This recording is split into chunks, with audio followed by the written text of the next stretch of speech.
If you've ever seen the UK version of Top Gear, you'll know that the mantra of Jeremy Clarkson is more power.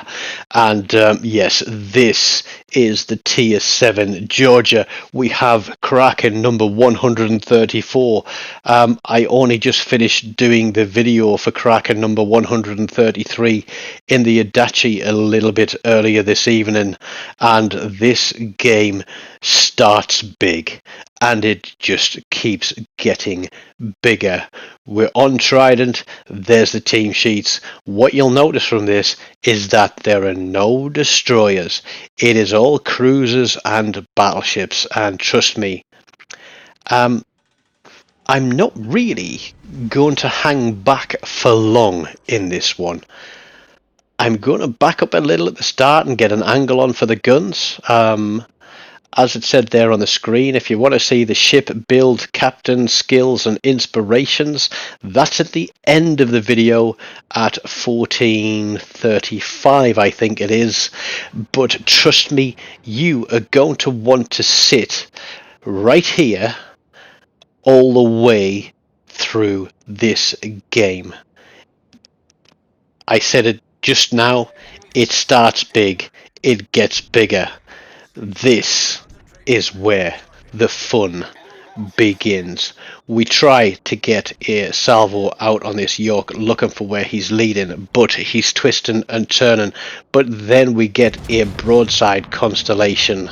This is one of my best opening salvos ever, and I'm looking at this and boom, 34,000 damage. That gives me my first stack of an additional 2% of grouping, and one shot, literally one shot, we've got the first stack there. I was absolutely gobsmacked. If you've ever seen somebody go running with their tail between their legs, it is that guy in the constellation. Now, I had a chat with him after this game. He's very, very new to the game. He's into about 60 hours played. And I did suggest to him that buying a high tier battleship is not the best way forward if you haven't got the captains to have a decent build with your inspirations, and suggested to him instead that if he does want to buy ships, that he looks at the tier 4 Giulio Cesare or the tier 5 Hugo, which are much cheaper, cost a lot less to play and repair, and can be more forgiving than a 34k broadside at the start of a match. Now this is where my shooting years in the military come into effect, because this York is doing his kiting, twisty, turny thing, but it is not going to be good enough because we smash a citadel through him. That looked to be about 23k, was it? No, 20k off that one, and we leave him with barely a sliver. And I'm looking and thinking that that guy is going to disappear because this cruiser is going to land a shot as we trade paint. But we drop a second citadel through him. We pick up the first blood medal, and literally I cannot believe my luck. I have got a half health broadside Iowa. Now I give him some lead because he's moving forward, but I get too excited and I drop the hammer on that salvo just a little bit too early, and I give him a bit of a scrape on the bow, and I'm thinking, I'm not making the same mistake twice. So we're looking, he's backing up now. Where are we going to drop these ones? 3, 2, 1, let's bang them out there and see how those go. And we're already looking around. Can we get on the Iowa? Can we hit that Caracciolo out there? Let's have a look. Well, there you go. We get another citadel on the Iowa, and I'm thinking, cheap, easy kill on the Caracciolo or finish the Iowa. Everybody seems to have guns on the Caracciolo, so I'm going to go on the Iowa. Not because I'm worried the kill will disappear, but it seems that plenty of people can shoot at him, but nobody can hit that Iowa, so I'm going to go on that Iowa, and we smash another citadel through there. That is kill number 2. The Caracciolo is still out there, I think, somewhere. I think he's rolled the smoke and disappeared. We're over 100,000 damage. We aren't even 5 minutes into the game, and there's Mr. Constellation.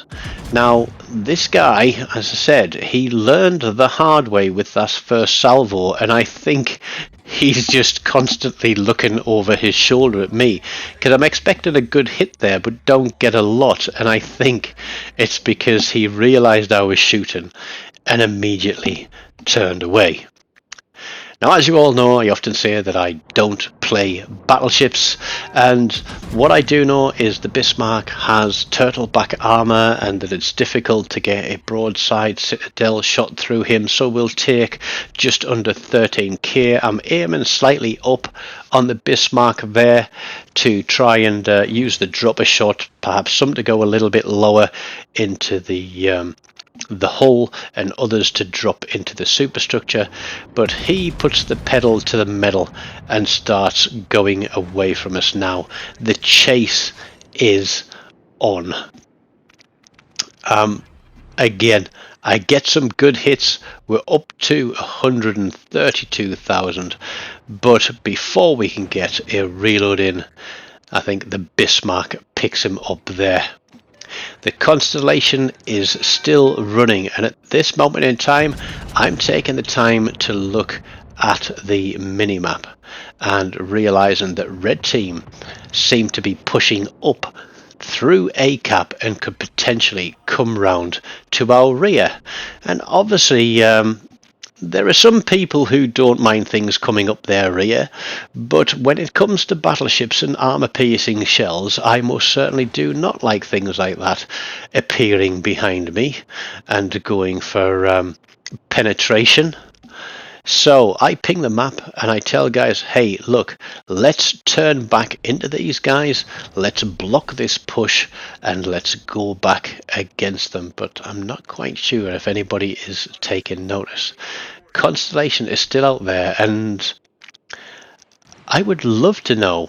I haven't got the Constellation. I haven't got all that money to drop on the Constellation, sadly.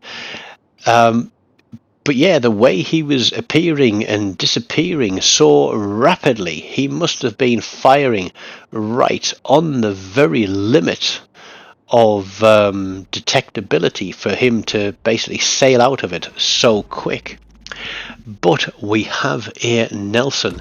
You'll see that we are already up to 4 stacks. That's an extra 8% reduction in dispersion. We are going to go all the way to the max.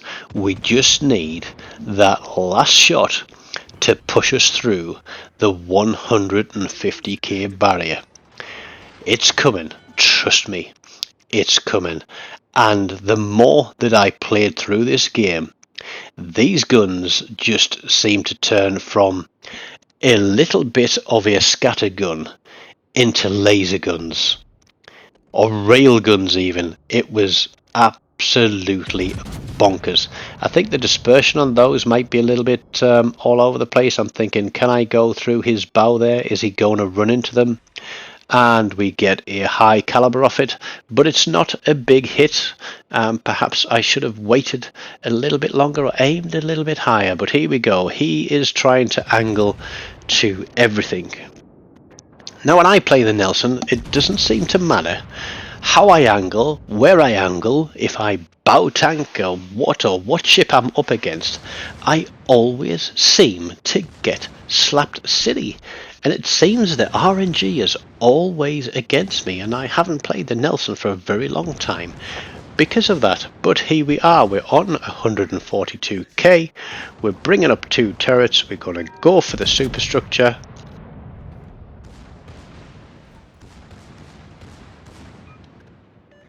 and we still don't get over the 150k.